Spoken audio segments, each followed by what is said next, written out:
Untuk membahasnya melalui sambungan Skype, ada seniman sekaligus musisi Igede Ari Astina atau yang akrab dikenal dengan Jerings, lalu Dewan Pakar Ikatan Ahli Kesehatan Masyarakat Indonesia IAKM, Hermawan Saputra. Selamat malam Bapak-Bapak. Bung Jerings. Selamat malam. Ya. Bung Aiman. Ya, saya langsung menuju ke Anda, Bung Jerings. Bung, ya, silakan. Anda punya tudingan bahwa COVID-19, Corona yang luar biasa saat ini, berbulan-bulan kemudian ada dari Januari di dunia dan kemudian mampir ke Indonesia dan membuat hari ini kita melakukan atau menjalani kehidupan yang sering dikatakan sebagai a new normal, sebuah kenormalan yang baru. Dan Anda menuding bahwa itu adalah sebuah konspirasi. Anda punya data? Ada. Silakan. Ya, jika Anda, oke, gini, saya balik lagi ke pola pikir ini ya. Masyarakat Indonesia percaya sama agama nggak? Mayoritas. Masyarakat Indonesia percaya sama Tuhan nggak? Mayoritas. Oke, saya berani bilang agama itu salah satu teori konspirasi juga. Karena tidak ada bukti-bukti sains. Kita bicara COVID dulu sebentar. Ya, tapi ini kita bawa mindset kita agak lebih luas lagi. Jadi agar orang-orang tidak langsung mengira teori konspirasi itu adalah sebuah hal yang halu. Oke. Kalian tidak bisa double memakai standar ganda, menuduh orang yang percaya teori konspirasi adalah orang yang halu atau orang yang bodoh segala macam. Tapi Anda masih sangat percaya sama agama, sementara agama semua itu apakah ada data faktualnya? Tidak ada kan, semuanya masih berdasarkan katanya. Jadi oke, saya punya bukti kenapa. Terlalu banyak kebetulan dan tidak ada kebetulan di dunia ini yang terjadi terus-menerus. Kalau terus-menerus itu bukan kebetulan namanya, tapi itu namanya pola. Jadi kalau kita nyari sejarahnya Rockefeller, Bill Gates, mereka sudah sangat sering membicarakan hal ini. Salah satunya ada event 201, event 201, mereka mensimulasikan bagaimana bencana ini terjadi, persis seperti apa yang terjadi sekarang. Itu bisa dicek di semua platform informasi. Lalu ada yang namanya Rockefeller dokumen Rockefeller, itu diterbitkan tahun 2010, di mana tim Rockefeller bekerja sama dengan Bill Gates membuat sebuah dokumen, sebuah skenario tentang bagaimana situasi sekarang ini terjadi, dan di sana disebutkan persis kota pertama yang akan melakukan lockdown adalah Cina. Lalu kota-kota lain akan menirunya. Lalu ketika lockdown dilakukan, akan terjadi sebuah proses integrasi semua sistem akan menjadi kayak. Ini maksudnya sebuah buku ya? Ada buku itu ya? Ada dokumennya rilis di www.education.edu. Oke, itu di sebuah buku juga pernah ada, bahkan ada film juga, The Contagion juga yang menceritakan hal serupa. Anda meriset dari hal-hal tersebut, termasuk internet? Internet salah satunya, tapi saya punya tato konspirasi di dada saya ini. Saya sudah tertarik sama dunia, saya bikin tato ini tahun 99, karena saya menemukan beberapa buku waktu itu, salah satunya buku Noam Chomsky. Lalu hal-hal yang terjadi sekarang, termasuk bom Bali, termasuk kejadian 9/11, semua itu saya rangkai, saya pertemukan titik-titiknya, karena banyak banget ada dot-dot yang orang yang tidak terlalu mengikuti, mereka mungkin akan mikir, oh ini cuma ilmu cocokologi segala macam. Tapi if you really dig deep, kalau Anda gali lebih dalam lagi, kamu sambungkan titik-titik, semua titik-titik fenomena-fenomena yang membuat dunia ini berubah secara global. Itu nama yang sama akan muncul berkali-kali. Oke, saya tidak menangkap apa yang Anda sampaikan. Jangan-jangan ini halusinasi Anda. Di mana COVID-19 yang Anda katakan sebagai konspirasi? Jelaskan kepada saya bahwa ada teori konspirasi yang jelas bahwa ada COVID itu sebuah konspirasi. Di mana? Saya berikan Anda kesempatan tadi sekitar 2 menit, saya belum mendapatkan benang merahnya. Benang merahnya Anda bisa cari ke media-media yang tidak, Anda bisa cari ya. Salah satu nama dokternya, Dr. Kaufman, oke? Andrew Kaufman, Dr. Rashid Butar, ada di Indonesia ada Dr. Indro, itu beberapa. Ada Dr. Ibu siapa namanya mantan Menkes? Siti Fadila. Iya betul. Orang-orang tersebut, sosok tersebut adalah sosok-sosok yang selama ini melawan narasi global yang ditetapkan oleh WHO untuk menakut-nakuti rakyat, dan mereka tidak pernah dapat jatah untuk tampil di media mainstream seperti ilmuwan-ilmuwan yang lainnya. Kenapa mereka tidak pernah mendapat jatah? Mereka bukan orang bodoh loh. Dr. Andrew Kaufman itu bukan orang bodoh. Dr. Indro bukan orang bodoh. Ibu Ibu Fadilah mantan Menkes bukan orang bodoh. Kenapa mereka tidak pernah mendapat jatah tampil di mainstream media? Karena ada narasi besar, kita semua tahu, mainstream media semua dimiliki di dunia ini, semua mainstream media dikontrol oleh kekuatan yang sama. Ada 5 kekuatan besar. 5 kekuatan besar itu mempunyai ratusan anak perusahaan untuk menciptakan ilusi ke masyarakat jika masyarakat itu punya pilihan. Padahal sebenarnya masyarakat tidak pernah punya pilihan karena narasi besar yang dianggap oleh media-media mainstream selalu sama. Takuti masyarakat ulangi kebohongan yang terus-menerus sehingga dia menjadi realita seperti yang dilakukan Nazi zaman dulu. Itu ada bukan Noam Chomsky ya, konstruksi realitas. Tapi saya ingin bertanya, sederhana sesungguhnya. Di mana konspirasi COVID-19 yang Anda tudingkan? Sesederhana itu pertanyaan saya. Ya, konspirasi adalah banyaknya angka yang tidak sebenarnya, permainan angka jumlah korban. Salah satu saksinya, sukses nyata, kru drum saya, namanya Rizwan. Dia alergi makan cumi, saya ajak makan cumi di Ubud ya. Sekitar minggu lalu saya ajak makan cumi di rumahnya Wayan Gendo, teman saya di Ubud. Dia pertama kali makan seafood, tidak pernah makan seafood seumur hidupnya. Besoknya dia alergi, dia cek ke rumah sakit, saya lupa namanya. Dia di swab test. Masuk akal nggak? Orang alergi cumi di swab test, dan dia harus bayar 850.000. Dan banyak dokter di Amerika sudah banyak bersuara, dokter-dokter di Amerika sudah banyak bersuara.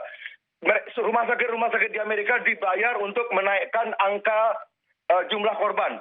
Jadi dokter-dokter dijanjikan bayaran jika mereka memberikan di sertifikat kematian itu sebagai korban COVID.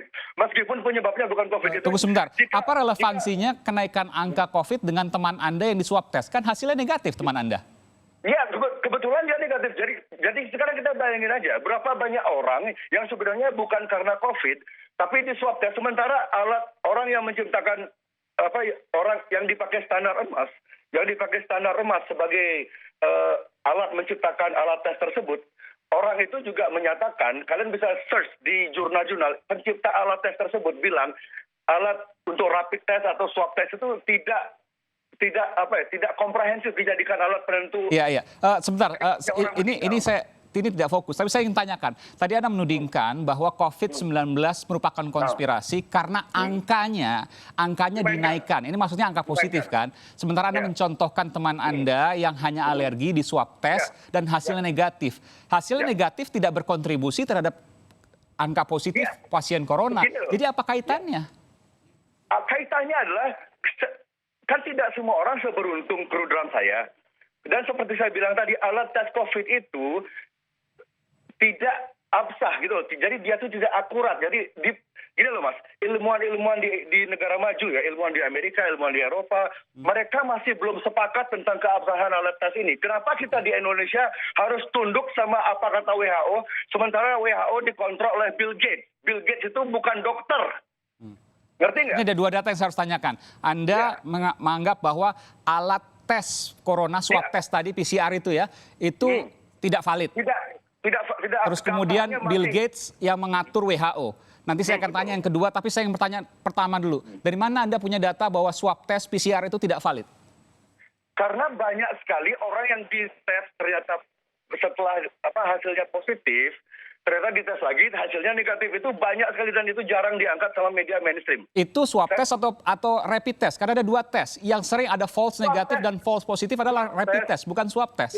Swab test dan rapid test itu hasilnya keduanya itu tidak valid. Itu banyak menimbulkan kesimpang siuran informasi, tapi media selalu dengan gampangnya membawa narasi jika jika swab test itu hasilnya sudah 100%. Sementara ilmuwan-ilmuwan di negara maju yang jauh lebih pintar daripada ilmuwan di Indonesia, mereka aja belum satu suara. Tapi kenapa Indonesia sangat takut sama WHO? Emang WHO itu siapa sih? Bill Gates itu siapa? Kenapa kita harus tunduk sama mereka? Itu saya nggak ngerti. Oke, saya ke Bung Hermawan. Bung Hermawan, betul bahwa apa yang disampaikan alat swab test, kita nggak bicara rapid ya. Tadi sebutkan rapid memang salah. Ada false negatif, ada false positif. Tapi swab test PCR itu juga tidak valid, banyak salah. Sejauh ini para peneliti untuk swab tenggorokan melalui real-time polymerase chain reaction itu menganggap 96% itu hasilnya valid. Agak berbeda dengan rapid test. Kalau rapid test itu memang false negatifnya tinggi, itu sekitar 36% efektivitasnya. Tetapi rapid test penting untuk mitigasi sebagai bahan penelusuran awal untuk lebih precise dalam rangka pendeteksian mereka dengan COVID positif. Begitu, Bung Aiman. Jadi 96% yang melalui swab test atau PCR itu hasilnya valid. Ya, demikian menurut evidence-nya. Maka kalau kami dari Ikatan Ahli Kesehatan Masyarakat selalu berbicara atas evidence-based public health atau segala sesuatu yang berbasis dengan bukti dan data. Nah, tetapi kalau punya bukti. Ya, boleh nggak Bung Aiman saya masuk sedikit tentang Silakan. teori konspirasi ini? Silakan, Jadi izinkan saya bercerita sedikit agak panjang ya.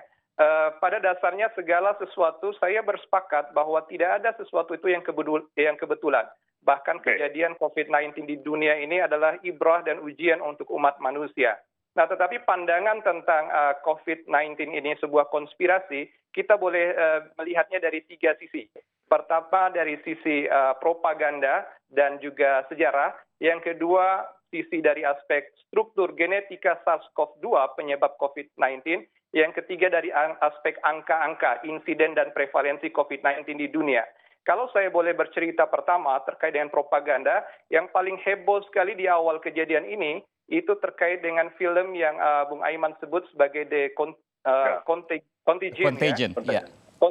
Contagion ini film tahun 2011 kalau nggak salah, di mana sutradaranya adalah Steven Soderbergh, gitu ya.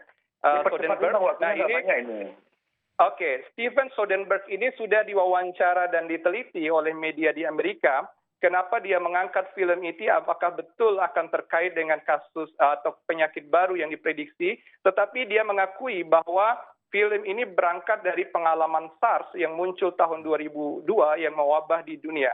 Saat itu SARS sebagai sebuah penyakit yang mengagetkan, virus corona, dan memang ini berlanjut sampai munculnya kasus MERS, di mana rumpun corona terjadi lagi pada tahun 2012 di Middle East.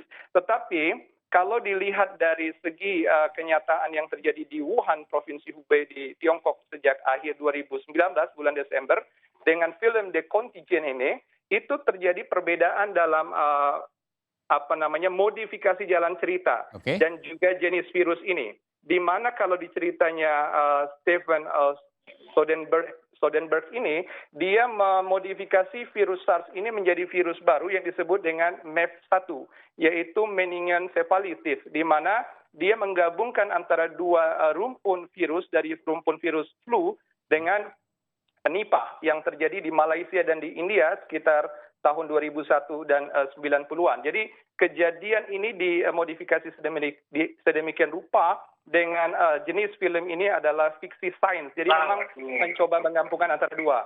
Nah, sehingga dari kesimpulan dari propaganda terkait dengan film yang dibintangi oleh Matt Damon, Jude Law, kita ngomongin film ya? Iya, nanti saya berikan kesempatan, Bung Jering. Ini dibuktikan. Halo? Kita masih ada 2 segmen lagi. Saya akan berikan kesempatan pada Anda dengan waktu yang cukup. Saya berjanji, Bung Jering. Disimpulkan oleh para peneliti media tidak ada kaitannya dengan kejadian SARS-CoV-2 penyebab COVID-19. Nah, yang kedua terkait dengan struktur virus corona. Saya akan bercerita tentang kecanggihan struktur genom SARS-CoV-2. Ini menjadikan seolah-olah ada perang Pasifik baru antara China dan Amerika. Kalau dulu perang Pasifik kita kenal dengan Jepang versus Amerika di dunia kedua, nah sekarang dalam bentuk yang lain. Nah, China menuduh kecanggihan struktur genetika ini akan berkaitan dengan perang itu sendiri, karena memang seluruh pakar sebagaimana Wakil Ketua Eijkman mengatakan, virus ini sangat berbeda. Nah, itu kan di dalam mahkota itu ada yang disebut dengan rantai yang berjenis S di dalam struktur proteinnya corona ini, di mana dia itu berlaku seperti karet. Kalau dia menempel pada sel pernapasan kita, itu akan menyebabkan reaksi yang cukup cepat dan penularannya masif, penggandaan dirinya cepat. Karena bagian dari jenis protein RNA. Intinya bahwa ini virus baru yang kemudian tidak pernah muncul sebelumnya. Jika ada tadi Anda katakan film itu kaitannya ke SARS sebelumnya. Ini menjawab apa yang kemudian ditudingkan. Termasuk juga tudingan konspirasi yang baru oleh Bung Jering. Kita akan segera kembali saat lagi. Nanti saya akan ke Bung Jering. Saya paham Anda sudah tidak sabar untuk menjawabnya. Kita akan segera kembali saat lagi, saudara.